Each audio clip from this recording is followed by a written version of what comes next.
पर्यावरण दिवस से जुड़ी है। आज विश्व पर्यावरण दिवस के मौके पर तमाम सियासी दिग्गजों ने पौधारोपण किया और लोगों से अपील की कि पर्यावरण को खतरे से बचाना सबकी जिम्मेदारी है। दूसरी बड़ी खबर कोरोना को लेकर, जिसके केस भले ही यूपी में कम हो रहे हों, लेकिन सीएम योगी ने इसे लेकर आज भी अहम बैठक की और अधिकारियों को जरूरी दिशा निर्देश दिए। तीसरी खबर कृषि कानून से जुड़ी है, जिसे पास हुए 1 साल हो गए हैं और एक बार फिर कई शहरों में किसानों ने कृषि कानून का विरोध किया। चौथी खबर अलीगढ़ की, जहां पर जहरीली शराब के मामले में एसएसपी की टीम को बड़ी कामयाबी हाथ लगी है। टीम ने 25,000 के इनामी नीरज चौधरी को गिरफ्तार कर लिया है। और पांचवी खबर एबीपी गंगा के शिक्षा ई संवाद से जुड़ी है, जिसमें डिप्टी सीएम दिनेश शर्मा समेत कई यूनिवर्सिटीज के कुलपति जुड़े और कोरोना काल में शिक्षा को लेकर सभी ने अपनी राय रखी। और अलीगढ़ से बड़ी खबर सामने आ रही है, जहां पर एसएसपी अलीगढ़ की टीम को एक और बड़ी कामयाबी मिली है, जिसने 25,000 के इनामी बदमाश नीरज चौधरी को गिरफ्तार कर लिया है। साथ ही जहरीली शराब का सामान सप्लाई करने वाले ठेकेदार चौप सिंह और बनवारी लाला को भी गिरफ्तार कर लिया है। नकली शराब कांड मामले में अब तक कुल 17 मुकदमे दर्ज हो चुके हैं, जबकि 40 लोगों को गिरफ्तार किया गया है।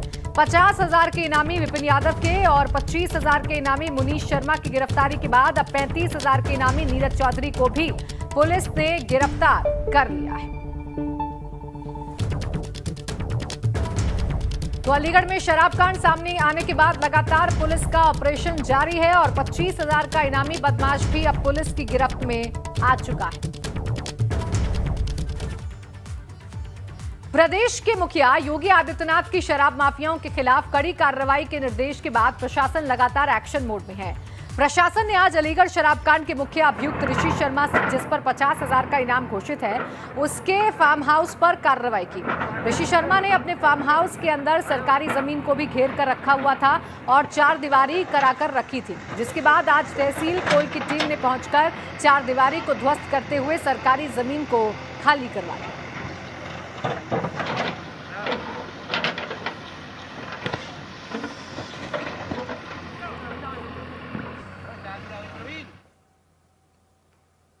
आज जो हम लोग ऋषि शर्मा का एक ये फार्म हाउस और होटल है, तो यहाँ हमने अपनी टीम से जांच करवाई तो ये पाया गया कि यहाँ एक रास्ते की ज़मीन है। उस रास्ते की ज़मीन पर लगभग 2 से 2.5 मीटर इन्होंने कब्जा कर रखा था।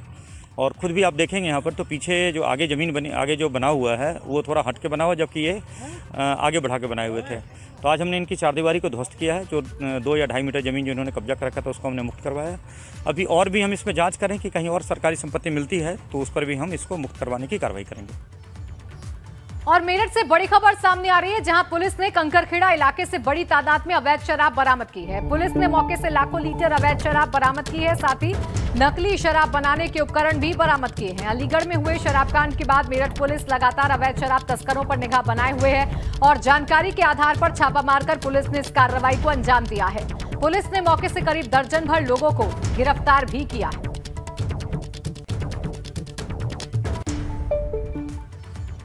प्रदेश में अवैध शराब का काला कारोबार करने वालों की खैर नहीं। अलीगढ़ जहरीली शराब कांड के बाद पुलिस और प्रशासन ने अब इन्हें जड़ से उखाड़ फेंकने के लिए कमर कस ली है। गोंडा में भी ऐसा ही देखने को मिला है।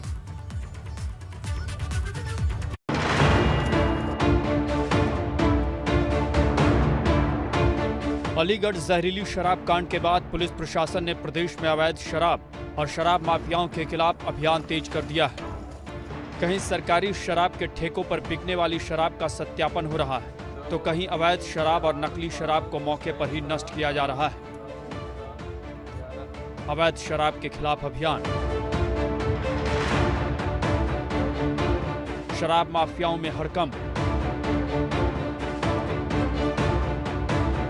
सरकारी ठेकों पर बिकने वाली शराब का सत्यापन, अवैध और नकली शराब नष्ट करने की मुहिम।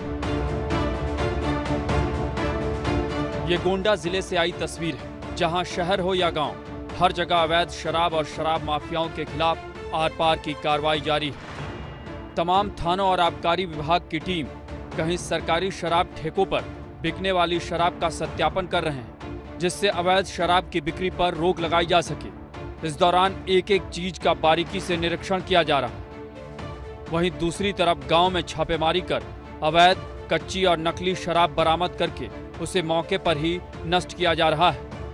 इस दौरान भारी मात्रा में लहन से लेकर कच्ची शराब बनाने वाले सामानों और उपकरणों को भी तहस नहस किया गया है। जो सरकारी ठेके की दुकानें हैं उनसे द्वारा बेची जा शराब का भी सत्यापन किया जा रहा है और ये भी सुनिश्चित किया जा रहा है कि शराबी ठेकों से जो शराब बिकने वाली है वही बिके, किसी भी प्रकार से अवैध शराब न बिकने पाए। इस तरह से पूरे जनपद में शराब के विरुद्ध लगातार अभियान जारी है। बहरहाल अवैध शराब के काले कारोबार की जड़ें बहुत गहरी और मजबूत हैं, क्योंकि इसे सिस्टम में बैठे भ्रष्ट लोगों का संरक्षण मिला हुआ है। ऐसे में जरूरत इसके जड़ पर प्रहार करने की है, जिससे इसे जड़ से खत्म किया जा सके।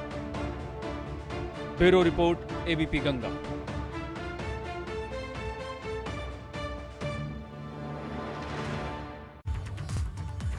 कृषि कानून के खिलाफ किसानों का प्रदर्शन जारी है और एक बार फिर कृषि कानूनों के खिलाफ किसानों का प्रदर्शन तेज हो गया है।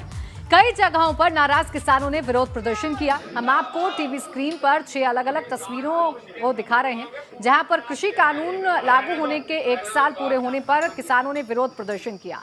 पहली तस्वीर गाजियाबाद की, जहां किसानों ने जिलाधिकारी दफ्तर के बाहर नारेबाजी की। इस दौरान ये जबरन जिलाधिकारी दफ्तर के कंपाउंड में घुस गए। दूसरी तस्वीर गाजीपुर बॉर्डर की है, जहां किसानों ने कृषि कानून की कॉपी जलाकर हंगामा और प्रदर्शन किया। दूसरी तस्वीर ग्रेटर नोएडा की है और तीसरी तस्वीर अब आगरा की है, जहां पर भारतीय किसान यूनियन के कार्यकर्ताओं ने प्रदर्शन किया। गाजीपुर बॉर्डर पर भी कुछ इसी तरीके के हालात बने। अमरोहा में भी आप देख सकते हैं कि किस तरीके से किसानों और पुलिस के बीच में झड़प भी हुई है और हापुड़ में भी किसानों ने प्रदर्शन किया है। दरअसल कृषि कानून को लागू हुए 1 साल आज पूरा हो गया है। हालांकि लगातार किसानों का ये जो प्रदर्शन है, किसानों का ये जो आंदोलन है वो लगातार जारी है, लेकिन आज एक बार फिर से इस आंदोलन में उबाल देखने को मिला। आज जगह जगह से आई तस्वीरें ये बताने के लिए काफी हैं कि आज किसानों ने जगह जगह इस कानून का विरोध किया।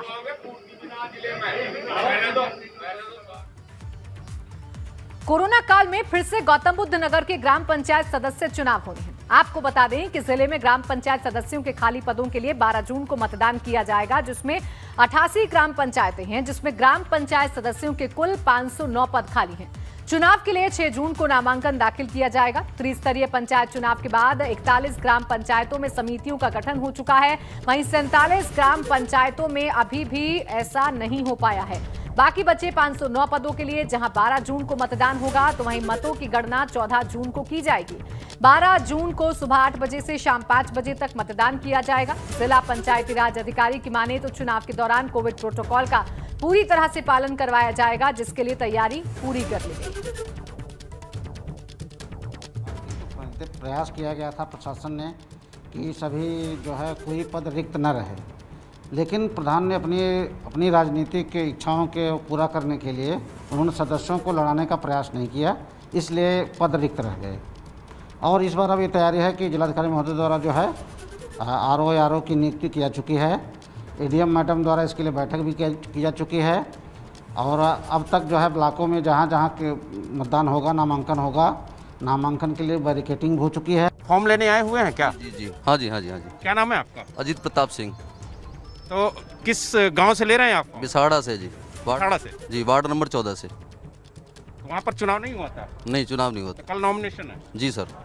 और वोटिंग 12 को है।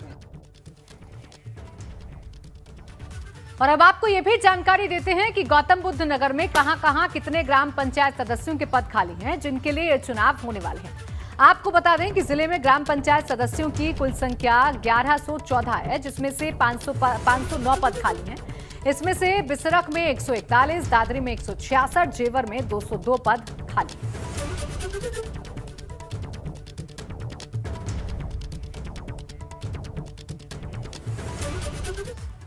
गौतम बुद्ध नगर में निजी स्कूलों में सीटों के नाम पर बड़ा खेल सामने आया है, जहां पर हर स्कूल में गरीब बच्चों के लिए 25% सीटें रिजर्व रखने का नियम है।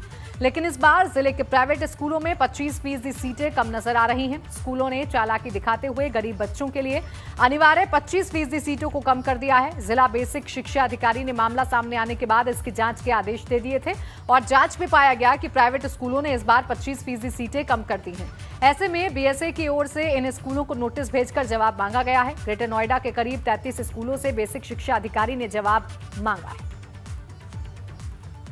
25% सीटों पर केवल आय वर्ग के बच्चों का अलाभित समूह जैसे शेड्यूल कास्ट, शेड्यूल ट्राइब के बच्चे हैं, उनको प्रवेश देने की बाध्यता है।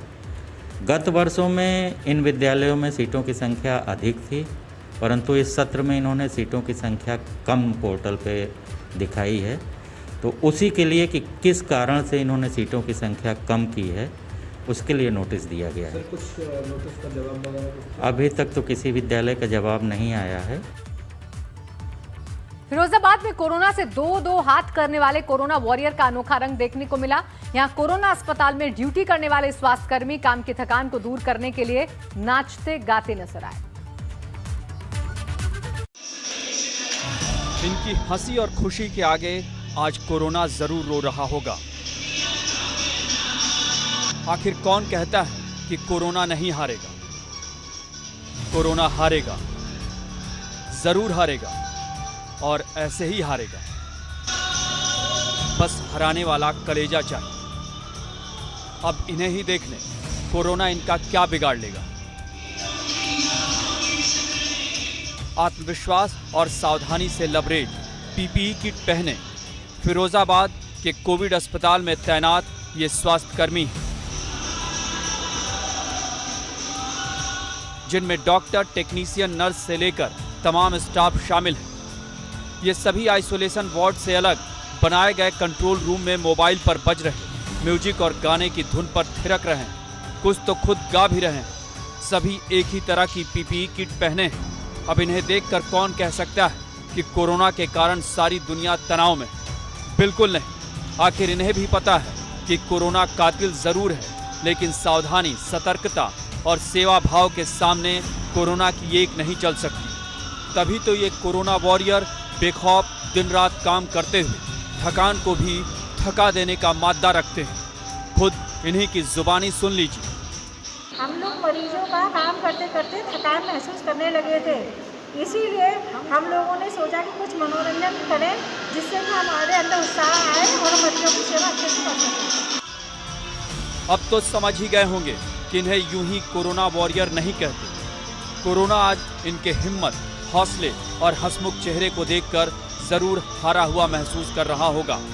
यानी कोरोना को हराना है तो कोरोना नियमों का पालन करते हुए यूं ही हंसते खेलते काम करते हुए आगे बढ़ते रहना होगा।